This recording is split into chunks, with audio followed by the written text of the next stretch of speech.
Então, fazendo um retorno à finalização do nosso exercício da aula 2, a gente vai aqui para uma aula parte 3. E uma relevância interessante em verificar o cálculo, né, da força Q para o exercício. Eu notei que ela, né, a força Q, 80, é o dobro da força P, 40, enquanto que a distância da força P até o ponto fixo é o dobro da distância da força Q em relação ao ponto fixo. Então, há uma relação de 2 para 1 aqui, né? Onde a força é mais alta, a distância é 2 vezes menor em relação à outra, né? Mostrando e identificando aqui a proporcionalidade inversa entre as grandezas força e distância. Quanto mais alta a força, 80, menor a distância, 0,6. Quanto mais baixa a força, 40, né? Maior a distância, 1,2, em referência a outra distância. Isso aqui nunca vai ser uma regra, né? Um dos exercícios é resolvido dessa forma, fica sendo resolvido dessa forma. Outros exercícios a gente não vai poder avaliar essa proporção sempre, né? Então, vamos resolver mais um exercício para que o domínio ainda fique um pouco mais interessante, né? Para esse tipo de exercício que vocês estão avaliando. Vamos lá. Bem, vamos lá. Aqui a gente tem um caso de um exercício, né, que vale a pena analisar antes. E como é que funciona? A gente tem aqui uma viga, né? Tá aqui, ó, uma viga. Viga que, de fato, a gente pensa numa aplicação em engenharia civil, né? A ideia das estruturas de edificações, e viga nada mais é que uma haste rígida, um corpo rígido, em formato de cabo para construção. Então, essa viga rígida aqui, no enunciado do exercício, é dita como uma viga homogênea. Então, ela tem todas as partículas componentes da mesma uniformemente distribuídas por toda a extensão, de 3 metros aqui no caso, né? 2 metros até esse ponto aqui e 1 metro daqui para cá. Essa mesma viga ela possui um ponto aqui de articulação. Então, a ideia é que se esse fio aqui, ó, ele não existisse, nós teríamos essa viga movendo-se em rotação, né, devido à força da gravidade para baixo. Inclusive, o peso dela é citado aqui, né, com 1.600 newtons. O exercício ele deseja que nós calculemos o valor da tração no cabo, né, qual é a força aplicada nessa extensão, força de tração nesse cabo. Então, para compreender um pouquinho mais o desenho, né, ainda, fica interessante falar, eu tenho aqui na vertical aqui uma parede, na horizontal aqui uma espécie de teto, né? Aqui um fio, um cabo, ele é ideal, ou seja, ele não deforma, ele não tem qualquer mudança química ou estrutura física alterada. Aqui uma abertura angular de 53 graus. Lembrar que se essa linha é paralela à haste, esse 53 graus ele também está aqui. E basicamente vamos avaliar aqui a presença de vetores. Bom, então, dando continuidade aqui ao exercício, a ideia é calcular essa atração. Então, tendo em vista a possibilidade de rotação, né, nesse sistema, como assim possibilidade de rotação? Se já foi entendido que aqui há uma articulação, né, nessa região aqui há uma articulação, e eu vou imaginar então que isso aqui pode rotacionar. Ele não rotaciona, ele fica na horizontal, ele está em equilíbrio estático. Então eu vou calcular qual é a força existente aqui para que essa condição aqui permaneça. Nessa avaliação de possibilidade de rotação e ação de duas forças, tração e peso, então o peso da viga eu simbolizei através desse vetor aqui bem no meio da viga. Essa viga ela tem um comprimento completo de 3 metros, então essa atuação de força aqui ela ocorre no meio, ou seja, a 1,5 metro do ponto fixo de articulação ou a 1,5 metro da extremidade final dessa viga. Então eu avalio o que? A presença de duas forças, força-peso e a força de tração em relação ao ponto fixo O, que eu vou simbolizar aqui à esquerda. né? Então esse ponto fixo ele vem a ser o elemento importante para desenvolver o somatório de forças ou o somatório de momentos, ou torque. A gente vai perceber que então é o somatório de momento que eu utilizo, né, como início do exercício, porque eu já enxerguei a possibilidade de rotação do sistema. Então, o somatório dos momentos das forças atuantes num ponto fixo de articulação O precisa ser igual a zero. Então, eu vou partir desse princípio, tá? Avaliando esse tipo de somatório matemático aqui, eu vou então logo em seguida aferir todas as ideias do exercício para que a gente possa então concluir a sua resolução. Bom, avaliando o somatório de momentos das forças em relação ao ponto fixo O, né, que é isso aqui, eu procurei avaliar a primeira força presente, que é a força peso da própria viga. Ela apresenta então uma distância ao ponto O de 1,5 m, tá? Então eu fiz aqui força vezes distância, força peso vezes distância 1,5 m. Mais a tração, né, que é a segunda força, só que não ela propriamente, e sim a sua componente vertical. Né? O que eu vou lembrar é que essa força inclinada aqui, ela apresenta uma componente de decomposição na vertical e outra na horizontal, né? Que de certa maneira ela aplica uma força de interação com essa articulação na horizontal. Lembrar que isso tudo está em equilíbrio estático. Bom, então se eu avalio a tração na vertical, eu vou chamar a tração de TY, né? E não apenas T, TY. Força vezes a distância 2 metros, né? Que é a distância dela até esse ponto fixo que está aqui declarado na figura.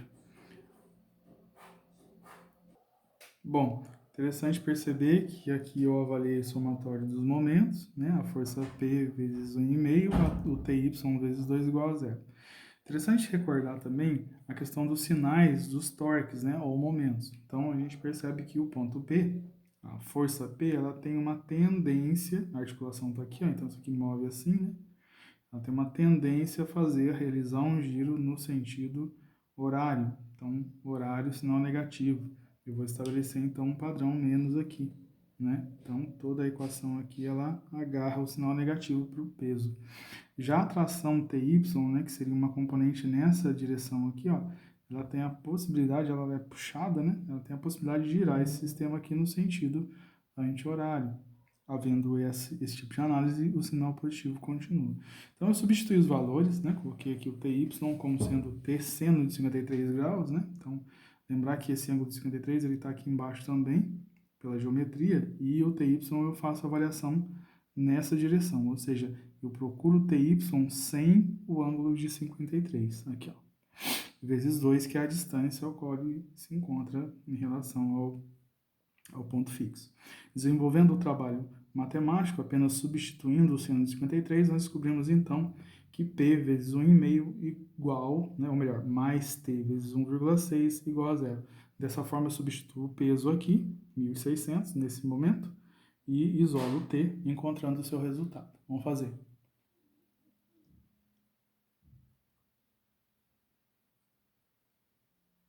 Fazendo então a avaliação e a tentativa de chegada ao resultado, né, eu obtenho então 1.600 negativo para o P, 1,5 aqui em produto, o T positivo foi para o outro lado da igualdade como negativo. Tendo em vista então que esse produto venha a ser dividido pelo 1,6, eu fiz aqui 1.600 vezes 1,5 no alto aqui, ó, dividido por 1,6. Fazendo esse cálculo, que a gente vai ter o 1.600, né? 1.600 vezes 1,5 dividido por 1,6. Vamos chegar aqui ao resultado 1.500. Vamos lá. 1.500. Lembrar que então nós calculamos a força de tração nesse cabo. Então, newtons, né, vem a ser a unidade do sistema internacional para a grandeza força de tração nesse cabo aí, que resiste, né, à presença aqui do peso dessa viga. É um exercício ao qual avaliamos o somatório de momentos ou torque de forças aplicadas num ponto fixo aqui, porém ele é um ponto de articulação, o que traz um conteúdo aí do nosso assunto torque e momento. Bom, queria fazer alguns comentários ainda a respeito de teoria, mas voltar rapidamente ao nosso experimento do início da aula, né? Rapidamente aqui. Bom, retornando ao experimento do início da aula, né? Ele está aqui ao meu lado, esse aqui. Interessante comentar que nós temos uma condição de equilíbrio desse sistema, tá? Onde esse equilíbrio só ocorre devido ao apoio, né? Por parte desse copo aqui, nesse ponto relacionado a essa haste, né? E o equilíbrio desse sistema, que me parece todo um corpo rígido. Então é bem interessante nós lembrarmos do que vem a ser o centro de massa, né, de um corpo e o que vem a ser o centro de gravidade de um corpo. Então vamos fazer só uma observação final aqui para as nossas aulas e a gente partir para a área de exercícios, né? Centro de massa, basicamente, é aquela região do corpo onde, se ele fosse considerado apenas um ponto, essa massa estaria toda concentrada nesse local, tá? Então imagina que eu tenho aqui um objeto simétrico, né? Por exemplo, uma borracha. Essa borracha aqui, ó. E ela é praticamente simétrica, né? Com exceção aqui dessa região aqui. Mas imaginemos que seja uma borracha totalmente simétrica como um tijolo. Se ela tivesse que ser considerada um objeto, um ponto só, esse único ponto estaria bem no interior da mesma, né? Lá dentro, nessa região aqui, só que lá dentro. E aí eu vou chamar essa região de centro de massa, como se eu transformasse esse objeto aqui num único ponto. Porém, diferente do centro de massa, nós temos o centro de gravidade. Esse centro de gravidade, por sua vez, ele é entendido também como um ponto, tá? E esse ponto, ele evidencia o equilíbrio do objeto, né? Então, por exemplo, quando alguém consegue equilibrar um objeto simétrico na ponta dos dedos, no exemplo de uma bola de basquete, né? De um jogador, ele consegue equilibrar a bola de basquete com um dos dedos, de certa forma ele está colocando o dedo numa região aonde essa região ela coincide com uma linha imaginária ao centro de gravidade da bola, né? Como se eu pegasse aqui essa capa de celular, né? E ela é simétrica, retangular, eu consigo equilibrá-la nessa posição porque eu consigo coincidir o meu dedo bem na região do centro de gravidade, que por acaso, devido à simetria, coincide com o centro de massa, né? Já essa ocasião aqui, ela é um pouco diferente, porque assim, o centro de massa para esse tipo de objeto, ele é diferente do centro de gravidade. O centro de gravidade, por sua vez, ele não está dentro do objeto, e sim praticamente fora, né? Se eu desconsiderar, por exemplo, a presença desse palito, que tem uma massa bem leve, né? Uma massa bem pequena em relação a esse objeto que é de metal, o centro de gravidade ele praticamente não está dentro do objeto, né? E eu consigo o equilíbrio. Centro de gravidade é aquele ponto ao qual eu obtenho o equilíbrio estático para o objeto, apoiado somente nele. Agora, o centro de massa para ele seria basicamente um ponto neste conjunto aonde eu entenderia que seria todo ele concentrado apenas naquele lugar. Não necessariamente ele vai coincidir com o centro de gravidade, mas como há uma simetria, né, no formato aqui do objeto, o centro de gravidade acaba coincidindo com o centro de massa. Então é interessante pensar que os conceitos são diferentes. Centro de massa é aquele ponto no objeto ao qual eu teria toda a massa do objeto concentrado. Centro de gravidade no objeto é também aquele ponto do objeto ao qual eu obtenho o equilíbrio dele. Então são dois conceitos distintos, porém eles podem coincidir em relação ao seu local. Nesse caso aqui há uma coincidência devido à simetria do objeto. No caso da borracha, há uma coincidência devido à simetria da borracha. E interessante mencionar que Quando a gente avalia centro de gravidade e centro de massa, de repente a gente está externando o assunto para um avanço maior em relação à engenharia civil e tudo mais. Nossa proposta aqui é chegar até o ponto ao qual o ensino médio domina, né? Equilíbrio de ponto material e equilíbrio de corpos rígidos, envolvendo o cálculo do torque. Então, de repente, a gente não vai ultrapassar esse nível, né? Se tratando de primeira série do ensino médio e aplicações no vestibular ou ainda para o Enem. Bom, a gente faz aqui um encerramento prático do assunto estática, tá?